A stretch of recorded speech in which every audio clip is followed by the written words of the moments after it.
Welcome back to the Comeback Athlete Podcast. I'm Blake, and I just want to first say, before we jump into today's podcast on the 3 killers of testosterone and how to get back on track, I'm going to give you 3 of the main ones that I have seen, read, studied on, and then 5 natural ways to kind of get back after it. But before we jump into that, I want to thank our friends over at Coach RX. They've been taking our podcast and putting it in a collaboration of other fitness podcasts. They're awesome. They've been super helpful. We use their system, Coach RX. If you are a coach and you're listening, head on over to Coach RX and check them out. They are the best. I've used several other coaching tools. This is the best coaching tool to run your business and coach your clients efficiently and individually. It has built-in Stripe account, Loom. It allows you to do labs on there and allows you to communicate easily. And it's very, very effective. Our coaches all use it. We use it as a company at Comeback Athlete, and we are really appreciative of Coach RX. So check them out.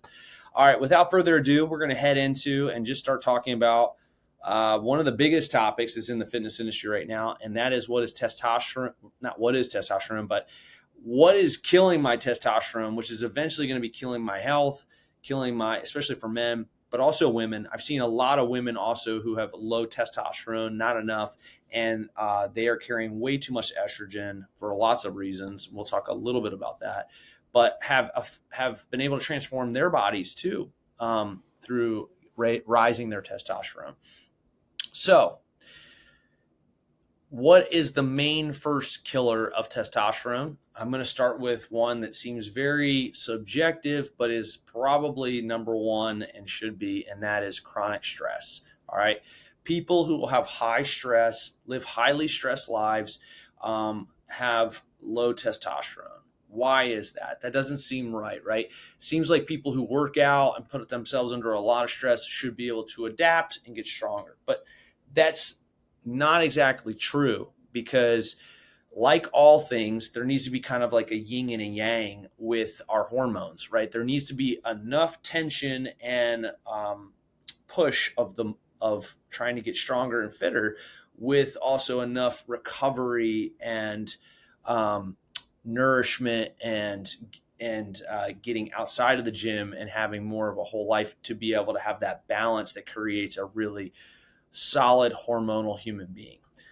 With that being said, I would say if you look at stress and you look at how it, someone who's got tight chest, fast heart rate, always feeling like anxious, this person's cortisol, which is another hormone, is going to be elevated. And when that happens, you're going to have trouble sleeping. When you have trouble sleeping, you're going to have kidney issues. You're going to have probably issues with your blood sugar levels. And this is going to have more bloating and inflammation. It's going to signal your body, because you're so stressed out, that you actually require more food than you actually need. You'll have more sugar cravings because your body feels like it's using more sugar, even though it's not, because our bodies equate stress the same. Like, our body physically responds to stress the same way, whether it's mental stress, whether it's a physical stress. Your body's going to respond very similar. So think of, mood swings, trouble sleeping, less drive in the gym, and just feeling off. Like, that person who's got high stress is going to have that, because the body shuts down testosterone when cortisol is chronically high. Your body does 2 things. It's either trying to reproduce, and that would be a healthy individual who's trying to create more of themselves, or you're trying to survive. And when cortisol is elevated, it's telling the body it needs to survive. That's the simplest way to really understand why chronic stress is killing your T levels. It's really making it so that it operates too much on one hormone and not enough on the other. So when that happens, it leads to the second thing. And this is why there's an order to this: really poor sleep. And I mentioned that. That's number 2. So if your body makes most of its testosterone when you sleep, especially deep sleep, right? You're going to be getting 5 to 6 hours a night or less. You're going to be groggy. You're going to be robbing your body of its most opportune time to create testosterone and have your hormones help your body recover. So quick fixes to that while we're on it, like just because I've struggled with this before too, is try to go to bed and wake up at the same time every day if you can. Like the more consistent you are, the more your body gets into a rhythm. And that's super helpful for high stress people. I'm a high stress person, so I'm not trying to tell people to not be as stressful. What I'm trying to say is, how do we manage our stress, right? Avoid screens. I know it sounds really redundant, and this is on every post about sleep and testosterone, but avoid screens and food for about 2 hours before bed. It is amazing how well that works when you actually do it. And then supplements, because that's another big one that I get a lot of clients to help me with, is magnesium glycinate is a huge one to help kind of relax you before bed. And then passion flower is like been my number one lately. It's a new supplement that I've kind of discovered in the last 6 months, and I'm a big fan of it. It really helps you wind down. Take it about an hour before you go to bed. I'll do like a magnesium glycinate tea, and then I'll have my passion flower supplement in kind of a capsule form. And I'll do that an hour before I know I'm going to bed. It's kind of my wind down. I know I don't snack. I don't waste calories. I'm not working my digestive system too much at that point, and I sleep much deeper. So that's a big one. I'm going to give you more tips in a second to help, but I just thought while we were on it, instead of overwhelming you the whole time, we're going to talk a little bit more about how to actually get those things in as we go talk about the issues. And the third one, and this kind of goes with it, so it's like, you're high stress, you don't sleep well, and then what happens? You wind up eating junky food and toxins. So this one's kind of sneaky, but this one actually like kind of is what gets you completely off the track. And that is when you have a low quality diet and you're doing more alcohol and sugar and processed foods. This doesn't just add fat, it messes up your hormones, right? So we're not just looking at calories and calories out. I literally had this debate with someone the other day, and it's like calories in, calories out. It's like, it's true. Like the law of thermodynamics does not change, but not all calories are equal, and not all types of food are equal, right? There is a level of quality for our body to be able to not also feel inflamed, but also to be able to digest, to get minerals and vitamins from, and to feel better. Most people's aches and pains could be highly eliminated if they cut out more inflammatory foods, such as alcohol, and they slept better. They probably wouldn't have to stretch and have to foam roll as much as they do at the gym. And that's just try it. If you don't believe me, just try it for 2 weeks and see if you feel any better. But what happens here is belly fat creates something called aromatase, right? And it turns testosterone into estrogen. So when we drink alcohol, this is what happens. Not only does alcohol slow down our digestive system, like I like to think of it as like you're on a pathway, you're on a highway, and everyone's pulled over, and it's a traffic jam.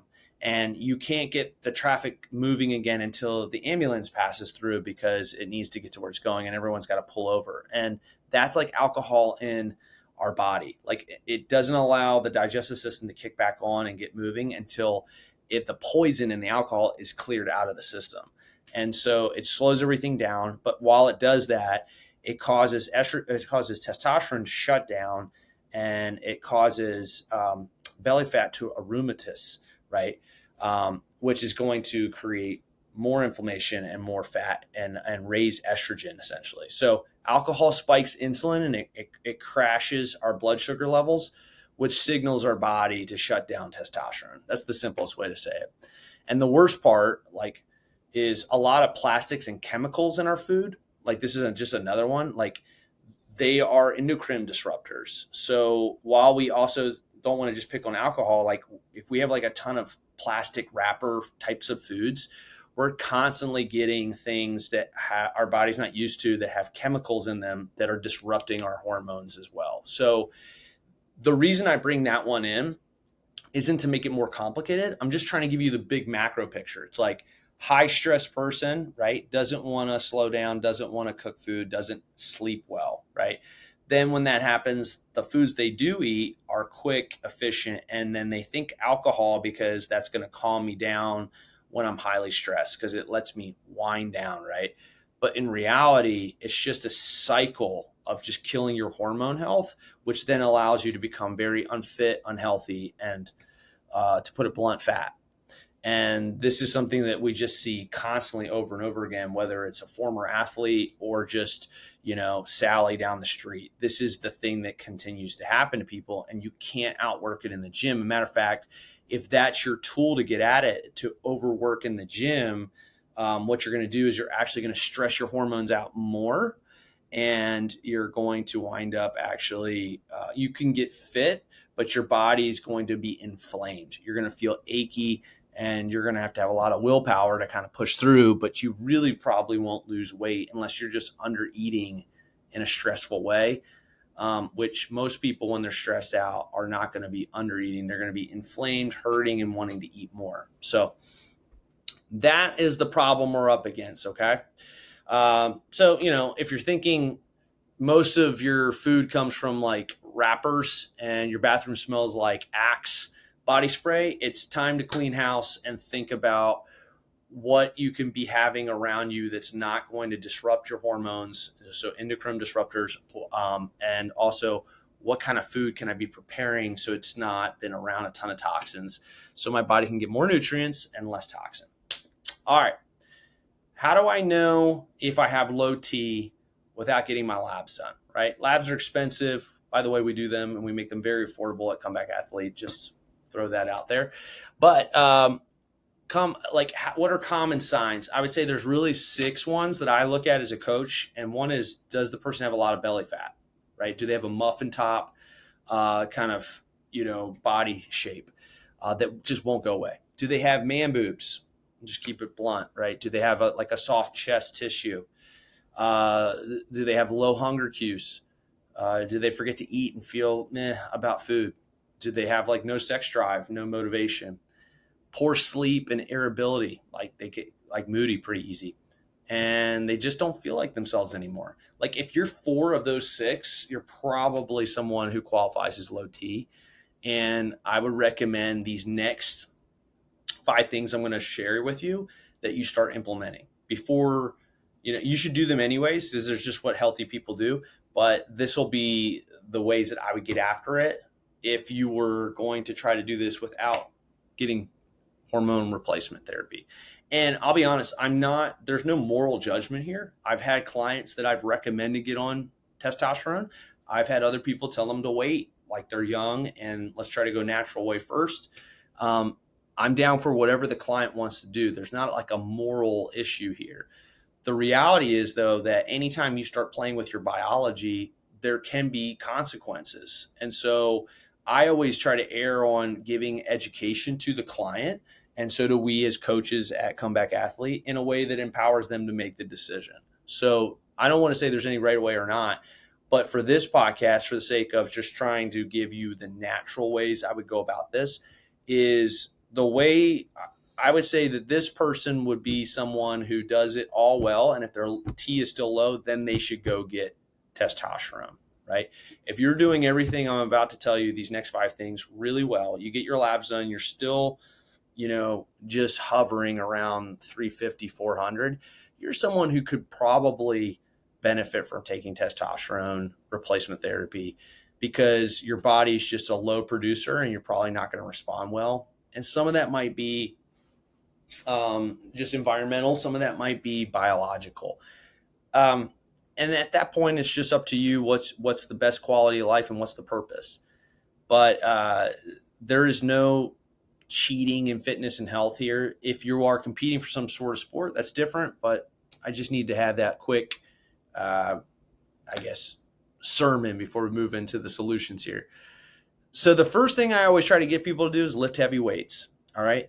I know all my aerobic and fitness or cardio, bunnies out there, that's tough, but lifting weights is going to really help you, and lifting heavy weights is going to help you. Testosterone loves resistance training. It's the reason for that is it's the best way to build muscle, and muscle tissue is going to be your best friend for insulin resistance and trying to keep your blood sugar levels in a good spot and allow you to be more not only resilient, but hormonally respond better to adversity, right? So when we have more, it's the person who has a bad weekend eating, who has a lot of muscle mass. Let's say they have 110 pounds of lean, skeletal muscle mass, and the person with 80, and they both eat pizza and alcohol that weekend. This person's going to be able to bounce back so much better because of the muscle tissue in their body and the ability to be able to have the habits to get back into the gym, be strong, and be to get after it. This person is just going to probably create more inflammation and more fat in their belly, and then set that whole cycle we just talked off again. So heavy full body lifting like squats, deadlifts, bench press, all those things are super helpful. I would do them 5 to 6 times or 3 to 5 times a week. I would maybe do some zone 2 cardio. The reason is because high intensity interval training and CrossFit tend to not create muscle very well or very quickly. And they cause a lot of stress on the body. So a person who comes in who's muffin topped, high, hate to be crass, but like man boobs, right? That type of person, throw them in there and make them do snatches and cleans and burpees all day. You're creating a lot of movement. They're burning calories. They're not contracting the muscle in a way that's going to build a lot of muscle. They're actually going to be creating more stress than muscle adaptations most of the time. And that's why it's not recommended for people who are trying to get their hormones under level and build muscle. I'm a CrossFit advocate. I love it. I've been in the CrossFit community for 12 to 14 years. And yeah, I'm a fan. I enjoy it. I coach a bunch of athletes. All right. It's not the best tool for that. High intensity interval training for a lot of women, low T, high estrogen levels, going through menopause, not the best thing to help you build muscle, especially for a woman who it's already more difficult to build muscle because you are low testosterone, and it's just more difficult. That is not the most ideal way. Does it feel like a great workout? Is it fun? Yes. Is it going to help your hormone health? Not really. It can be the opposite. Now, if you're already a fairly healthy individual and you have a good amount of muscle mass on you, then go for it. Half at it. Like, that's a really fun way to train, and you can build muscle when you do that. But if your hormones are already kind of out of whack and you already have a high percentage body fat, it's not ideal. I would prefer you, and the research, it's not even what I prefer. The research would show 3 to 5 days of resistance training with zone 2 aerobic training, which is basically you could do nasal breathing or have a conversation with me while we're moving. So walking, Stairmaster, right? Cycling, rowing, biking, things at a conversational pace for long durations is going to benefit you more. Okay. Next one, number 2. So lift weights. Number 2, eat more real foods, right? Goes without saying, especially good fats. So if you listen to our fat macros podcast, we talk about this a lot, but having high, saturated and monosaturated fats in your diet. So things steak, eggs, avocados, olive oil, salmon, things like that. Those are going to be very beneficial. This is where the carnivore community really just likes to, we're the testosterone diet, basically. There's some truth to that, right? Because you're cutting out sugar, seed oils, and junk food. You're getting away from a lot of wrapper plastics types of foods, and you're getting yourself a lot more organic, real, nutritionally dense foods that are going to allow you to feel better and allow your hormones to be like, thank you. So on top of that, you want to have high fiber foods, lots of antioxidant foods, and lots of carbohydrates around your workout. This is well researched. You can go back to the other podcast I did on carbs to hear this, but having some carbs right before your workout, and then having some really good, more fiber, starchy carbs after your workout is a good idea for most people who are trying to replenish hormonal health. Unless you're doing another workout later in the day, then I would avoid the fiber. But if that's your workout for the day and you're just going into recovery, this is going to help you get into a parasympathetic state, which is a rest and digest state of mind where our body's starting to get away from the survival of the workout and it's getting more into the recovery part. And if we can advance that and get that going faster, while eating carbs around pre and post workout, that is also going to benefit your hormones tremendously. So don't starve yourself. When you undereat, your testosterone just drops, and your body goes into save energy kind of state of mind. So we don't want that. Number 3, sleep like it's your job. Right? My coach Michael Ban always says, try to sleep as much as you can without getting divorced or fired. It's a great quote. But in reality, the more you can sleep, the better you will be hormonally, especially unbroken sleep. So quality sleep, right? But think 7 to 9 hours, go to bed before 11 p.m. Every hour after 10 p.m., a lot of research shows cortisol rises and melatonin drops. We want the opposite. We want melatonin naturally to rise. We want cortisol to go down. So every hour after 10, that actually our body gets into oh my gosh, are we okay? So this is why, like, if you stay up really late multiple times, your body starts to think we're in a state of like survival. We got to be like awake because we're at nighttime, there's more danger, there's things that can happen. This is how our ancestors survived, for all of human history. We need to know that our bodies have adapted some of those things as we pass them down to our, to our children and our children's children. And as humans develop, right, we have these survival mechanisms built in. And so if we don't understand that, we're not really in danger, and we're causing that part of our body to come on. We're actually damaging it. So trying to get to bed at that time is feasible. I get it. I have lots of clients who are doctors, nurses who work the night shift. It's not going to work for them, but it's ideal. And if you can do it, do it. No screens or food, right? 1 to 2 hours before bed. I know I've said this. It's amazing when we actually do this, how well it works. It's on every podcast, book on sleep and testosterone there ever was written, but it is true. So just implement it and get it done. And then try belly breathing, journaling to calm down before bed. Hot shower, hot bath, things like that. And allow your body to have some time to just do nothing. It's okay to actually sit still. Number 4, lower your daily stress and cut toxins. We've talked about this. Walk, deep breaths, ditch the chemical heavy body sprays and plastic Tupperware, reduce alcohol, and especially at night, use natural soaps, and store food in glass when possible. That's much more helpful. I'm the classic guy who just packed all my food in plastic stuff for years. And then when I started researching, this, I switched over to glass Tupperware. So things like that go a long way. And then supplements, right? This is the last one, but I try to keep this last because everyone wants to jump to this is like the thing that's going to fix it. And when it just becomes a Band-Aid because you're not doing the other things that are going to, like, sleep is going to, if you got 9 hours of sleep every night, that's going to help you more than any supplement. But that being said, I'll still tell you, I think vitamin D3K2, I take that one. It's super helpful, especially if you work indoors because you're not getting enough sunlight. Magnesium glycinate for sleep and calming. I mentioned that one earlier. Creatine, right? It's going to help your brain and your muscle health. So it's going to help you stay more hydrated. It's going to help your cognition. There's more and more good stuff coming out on creatine all the time. And then zinc and boron, right? These helps testosterone stay active. So I take a good supplement that has both of those in there. Take them together. They work well together. So hope this was helpful. Try to keep it short and sweet. I know when I'm just talking alone, it can, a monologue conversation can be very, very long, but I hope this was informative. Share this and, please like our podcast. If you enjoyed this, give us a rating and our stars. That helps us get more views. And then please share with anybody you think this would be helpful with. We're always trying to get our content out to more people.